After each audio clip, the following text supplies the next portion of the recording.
So during my second C-section, my husband had to be rolled out in a wheelchair back to our room before ever meeting our son.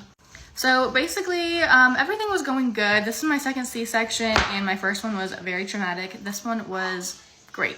So they let my husband come in when the doctor came in to start the surgery.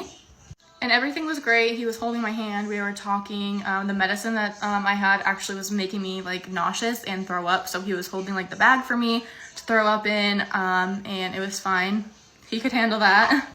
Then came time to take the baby out, and the nurses were like, okay, like it's almost time. And I started to feel pressure of them, you know, like pulling him out of me.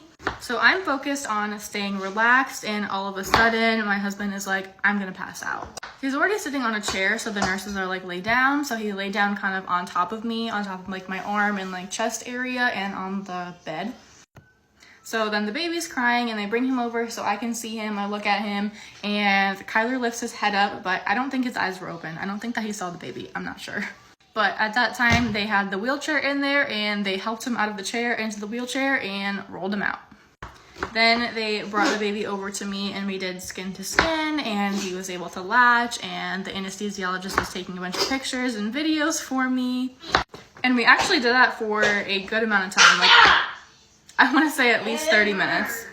And then they brought him back to the room to see dad, and all was well. So a few days later, he actually told me what happened like in his head. And basically when they said that the baby was about to come out, he was just thinking about like what was happening. And he heard a pop and a gush of like water fluid.